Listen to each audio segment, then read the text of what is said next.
Okay, patient information and history.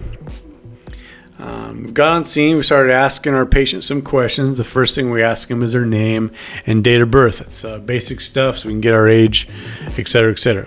So his name is Bob Smith, born February 10th, 1955. ImageTrend will automatically calculate the age in years for you, or hours or months or whatever, depending on what date of birth you put in there. Just real quick guidance here on the date of birth. You see this tab pops up. This is a special kind of date of birth tab. We'll hit clear. We can hit February 10, 1955, and then if they say mine, it's 2/10/52, then you go, okay, clear. 2/10/1952, right? And then it automatically calculates the age for us. 70 is a nice round number. Let's stay with that.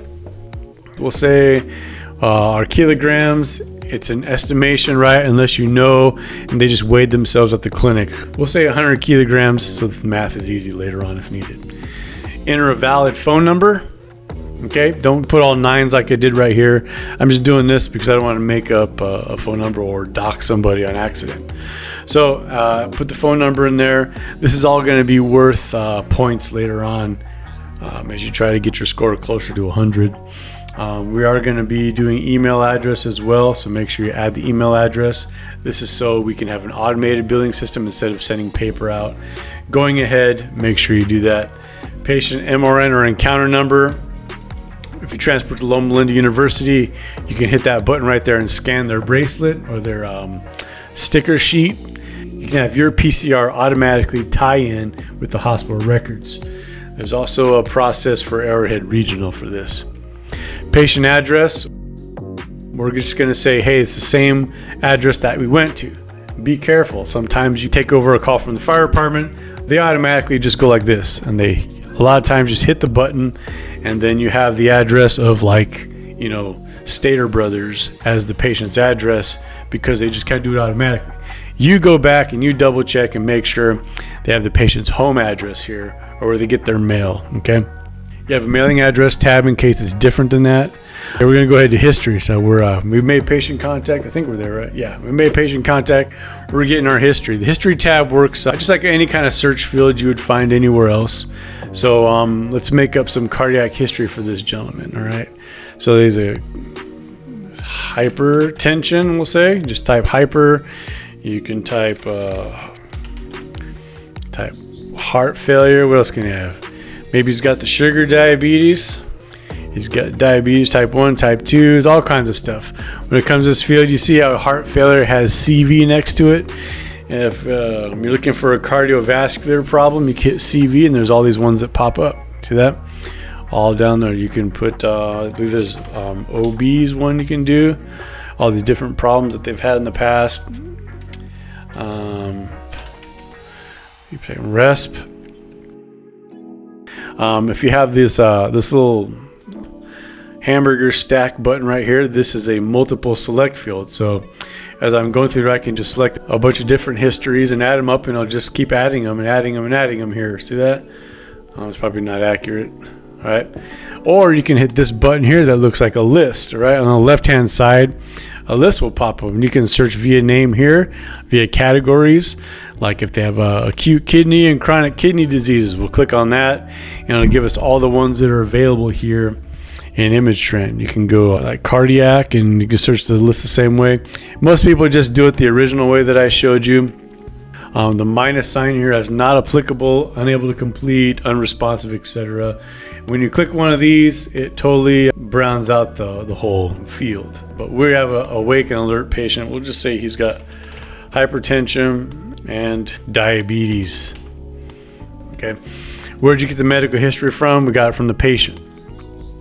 If there's something you can't find, this is a free type field where you can type in whatever other things and list different things here, even different allergies that they're on, bizarre medications that you don't find. A lot of the medications, let's say for HIV, aren't listed in the emergency medications here, so you may have to enter those by hand. Medication allergies is a multi-select field, or it is a search on the side over here for it field. Let me see if you can do this. Yeah, you can select them right here on the side very easily. Let's say they have allergies to what everybody has allergies to, sulfa. All right. You also have this other environmental / allergies box here where you can do all kinds of things. They can be allergic to sulfa, grass, pollen, nickel, any kind of food allergies they have. You can pop them in and load them in right there. Other allergies, another free text area. Type whatever you need to right here. Medication. Now, insulin, all kinds of insulin pops up with this one. As you have metoprolol. And you can just go on and go on and go on. You see how this field turned blue? Because all the required sections just were filled right now as far as, what we're doing with the patient.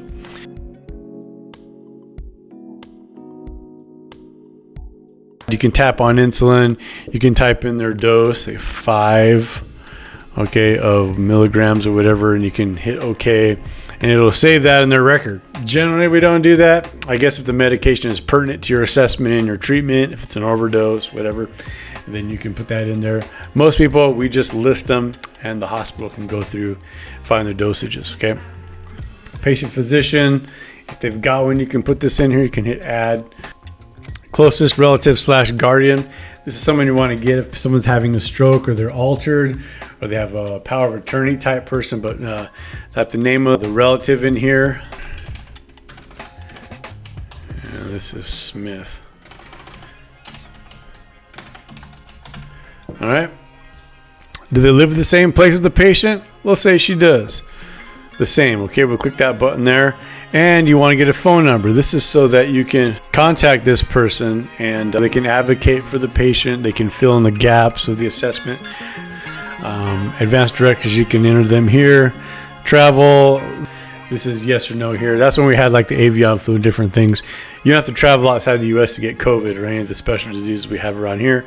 So most people just do not fill this part out.